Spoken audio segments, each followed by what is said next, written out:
বেশি রস তো নেই, তালের রস এই তো প্রায় শেষ হয়ে গেল। আরে মগের এইটুক আর এইটুক বেশি। আর বাজে দেখি মেলা করে তাল গাছ কাটতে হবে, এমনি রসের দাম মাম নেই।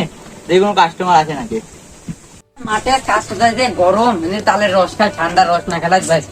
ভাই রসের গ্লাস কয় টাকা করে? রসের গিলাস রসের দাম মাম নেই গো, এই 5টা গিলাস খাওয়া। এক গ্লাস দাও খাই, যে গরম। খুব ভালো রস গো, খুব ঢকের রস, কষ্ট হয়ে পারি। 10টা গ্লাস হয় এখন, চিনা লোক 5টা গ্লাসই তোমাকে দি, খাও। আর এইটুকু পারলি বাঁচতে যাবো। বাসায় যাই। যাও দেখা দু একটা লোক আসি তো রসটুক ফেরত আছে। এই রসটুক বেশি রস খাবা, হেবি রস গো, খাও। এই রসটুক ফেরোই গেল, যাই বাড়ি যাই। দাও টেকা দাও।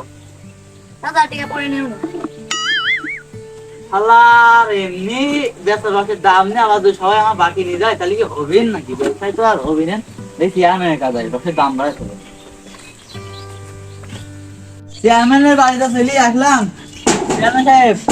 চেয়ারম্যান সাহেব বাড়িতে আছেন নাকি? হ্যাঁ, তুমি কিরা? আমি রসালা রস চেয়ারম্যান সাহেব, আমার একটু দরকার আছে। আগে এম দাঁড়াও, দেখবেন নি। হ্যাঁ, চেয়ারম্যান সাহেব উপরে আছে। ও এত বড় ঘর যে আমরা কবে করবো? চেয়ারম্যান সাহেব আসসালামু আলাইকুম। ওয়ালাইকুম আসসালাম। তোমার জন্য কি করতে পারি? কি জন্য খুঁজছো আমাকে? এই যে আমি আছে রসালা, বুঝছেন? এই যে আমি তালের রস বেশি 5টা গ্লাস, আমি চাই আরো 5টা গ্লাস বাড়ানো হোক। 5 টাকা গ্লাস, 10 টাকা কত? এভাবে তো সম্ভব না হঠাৎ করে। এভাবে যদি বাড়াই তাহলে তো এমন 5 টাকা হইলাম সংসার চলবে না, আমারও বউ বাচ্চা আছে। সেটা তোমার কথা ঠিক আছে, কিন্তু আমি তো কিভাবে বাড়াবো? আমি তো হঠাৎ এই রসের দাম বাড়াই, আমি তো পাবলিক তো আমাদের উপর খেপে যাবে। এজন্য আমাকে তো পরিমাণে কথা বলতে হবে। আচ্ছা তুমি এক মিনিট দাঁড়াও, আমি পরিমাণে কথা বলে নি, তারপর দেখি তারা কি বলে। ওখানে আমি ফোন দিয়ে। আসসালামু আলাইকুম, আমি পুরাতনের চেয়ারম্যান বলছি। আমার কাছে তো এই যে রস বিক্রেতা আলারা একটা আর্জিনা আছে, তারা 5 টাকা গ্লাস রস বেশি, তাদের সংখ্যা চলে না, তাই তারা রস 10 টাকা গ্লাস করতে পারছে। আমি তার হঠাৎ বাড়াতে পারছি না, যদি বাড়াই তাহলে তো জনগণ আমাদের খেপে যাবে। এখন আমি কি করতে পারি? ও, রসের গ্লাস 15 টাকা করে দেবো? আচ্ছা ঠিক আছে, আচ্ছা আচ্ছা, তাহলে আমি প্রচার করে দিচ্ছি রসের গ্লাস 15 টাকা। আচ্ছা ঠিক আছে, রাখলাম। ব্রেকিং নিউজ, এখানে আজকে থেকে 5 টাকা গ্লাসের রস 15 টাকা গ্লাস বিক্রি হবে। আমি এই বিষয় থেকে ঘোষণা করলাম, সবাই প্রচার করে দেন। কালকে থেকে রস বিক্রি হবে 15 টাকা গ্লাস। আসসালামু আলাইকুম। কি ব্যাপার চেয়ারম্যান সাহেব, আমি আপনার 5টা গ্লাস 5 টাকা বাড়াইতে বললাম, 10 টাকা করতে বললাম, আপনি 15 টাকা করলেন। আপনি কি পাগল নাকি? আমার তো আর রসই বেচা হবে না। শোন, তুই যদি রাজনীতি বুঝতি তাহলে তুই রস বেচতে নেই, তুই চেয়ারম্যান হতি, ঠিক আছে? তো 15 টাকা গ্লাস রস বিক্রি করলাম, তুই রস বিক্রি কর না, ঠিক আছে? যা। ঠিক আছে, আসসালামু আলাইকুম। মানি না 5 টাকা গ্লাসের রস 15 টাকায় খাবো না।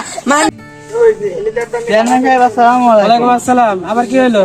এই যে আপনি তো 5টা গ্লাসের রস 15 টাকা করলেন, আমি তো 10 টাকা করতে বলছিলাম। এটার জন্য যে মানুষজন মিছিল করছে। এ বিষয় আমি তো জানি এমনটা হবে, ঠিক আছে? আচ্ছা ঠিক আছে, তাহলে আজকে আমি যেহেতু জনগণ এলো মিছিল করছে, জনগণও খুশি থাক, তুইও খুশি থাক, তার জন্য আজকে থেকে আমি ঘোষণা দিচ্ছি যে হাজারখান মোড়ে আজকে থেকে 5টা গ্লাসের রস 10 টাকা বিক্রি হবে। 10 টাকা, 10 টাকা, 10 টাকা। চেয়ারম্যান সাহেব এই তো বুঝলাম না, আপনি 5টা রস 15 টাকা করলেন, আবার 5 টাকা কমাচ্ছেন, এটা তো আমি করলাম। তাহলে শোন, বিষয়টা হলো তুই যদি সবকিছু বুঝতি তাহলে তুই রস বেচতে না। এখন আমি যদি রসের দাম যদি 10 টাকা করতাম, তাহলে কি হতো? জনগণ আন্দোলন করতো, আন্দোলন করার পরে আবার 5 টাকা কমে লাগতো, তাহলে কি হলো? 5 টাকায় হলো, কি তোর কোনো লাভ হলো? এই জন্য আমি রসের দাম 15 টাকা করলাম।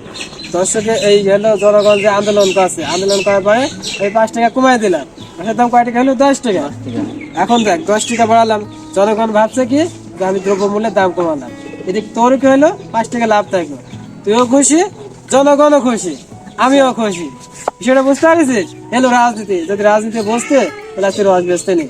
রাজনীতি যা যা যা।